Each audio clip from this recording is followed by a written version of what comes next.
to put this project together for the two of you, my God, first of all, it takes courage, it takes openness, and it takes trust, because you are bringing things forward that the majority of us, we have no clue. We have no clue, but you're starting the conversation. Yeah, I mean, that was really the goal with this story, right? To start the conversation about this particular case. And I mean, for us, the amazing thing about this story is this was the story that put Jacinda, Susan, and I into a working relationship together. And that has led to lots of other stuff. I mean, the last 3 months, we've been working on stories that have resulted in 3 people getting out of prison. Emotionally speaking, Jacinda, I mean, I can't see it, how you can do this and just keep pushing forward, unless the victory is knowing that, okay, we've got 3, we can do 4, we can do this, we can make it happen. Yeah, I mean, it is emotionally taxing, right? And it's a lot of work, but being there, seeing someone get out of prison who's been wrongfully convicted makes it all worthwhile. It's something I can't put into words. It's hard to describe. Is it a state-by-state situation? Because here in North Carolina, we're going through it too, and it's like, okay, where did it go wrong? Yeah, I don't think it's unique to any one state or any one jurisdiction. Mistakes happen, unfortunately. And the cases we cover all happen to fall into the 1990s. Yeah. I don't know if there's something specific about that decade, but it seems like there was a lot of mistakes made during that time period. Kevin, do you find it interesting how open the law enforcement is with you guys? I mean, it really seems like, I mean, they're coming forward, but you're not meeting all open doors, but there's a lot of doors that are open. Well, I think the Titus case is particularly unique because the original detectives on the case were the ones who brought it forward to the Michigan Innocence Clinic. And that's the only case that I know of. And the Michigan Innocence Clinic told me the same thing, that it's the only case they've ever received where 2 detectives have brought it forward. Wow.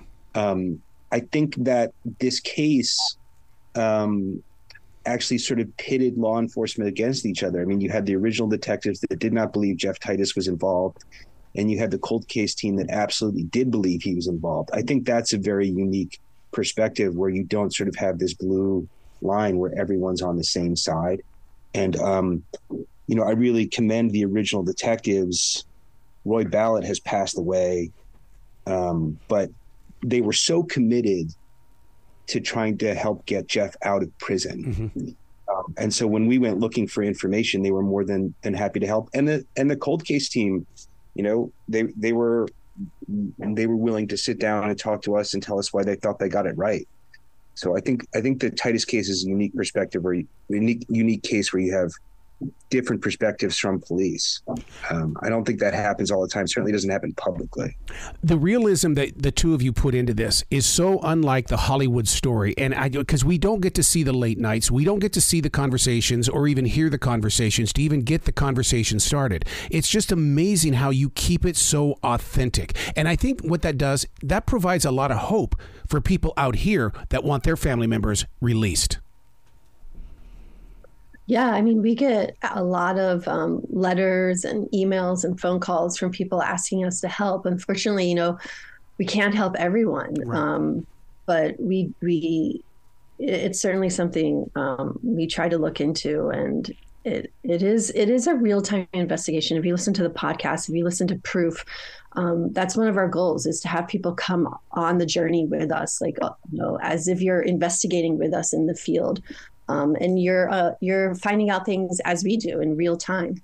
And I think that makes it unique. And isn't that fantastic about podcasting, in the way that we've taken NPR basically and we have made it an everyday conversation? We just grab the podcast and you do take us for that journey. Yeah, I think I think being in the moment, certainly with the Proof podcast that Susan, Jacinda, and I did, which was sort of a follow-up to this story, I think it takes the listener into the actual moment of the investigation. That's very, very difficult to do. It feels very intimate and you feel like you're on the front lines. And I think listeners are able to decide then what they think is the truth and what isn't as they're listening. I mean, oftentimes if you watch, a TV show or a documentary or that stuff has been edited. I feel like this stuff feels very authentic and in the moment. And I think people react to that. And I think I think the Killer in Question TV show, I think that also feels very in the moment. We spent a lot of time on the locations with the people involved in the story, with the police, with the people who were the alibis. And I think that stands out and makes the story feel genuine and authentic. What happens when the key witness keeps changing their story? That just doesn't seem right. But yet, there are people that still believe the old stories compared to what's, because they always say, if you're living in your past, you're rewriting your history. Yeah, unfortunately, I'm not a lawyer, so I don't know how it works really. But unfortunately, it doesn't carry much weight legally to have a witness recant. Wow. So that alone didn't help Jeff. It was a combination of everything. And I think specifically the serial killer evidence that we dug up is what led to his exoneration. 5 exonerations in 6 months. It like we said in the very beginning, this is like the new normal. There's a lot of people on the streets that are helping families, come back together. But what about the stories of when they do come together? It can't be an easy, hey, look, man, everything's cool. Let's get back to living. But it can't be that way. What are you seeing on that level? Well, I think if everybody tunes in for the updated a broadcast of Killer in Question, which is Friday night on Investigation Discovery, they'll see at the very end, we spend a little time with Jeff. Good. And Jeff, he does have a long road ahead. We'll sort of do a larger update later, but he's reconnecting with his family and he's getting to sort of see some of these people that he hasn't seen in 20 years. And that's going to be a long, difficult road. This is not something that's going to happen overnight. He needs to rebuild these relationships, even with the people who believed in his innocence. Mm-hmm. They haven't been around him. And, he spent 22 years in a cell. God.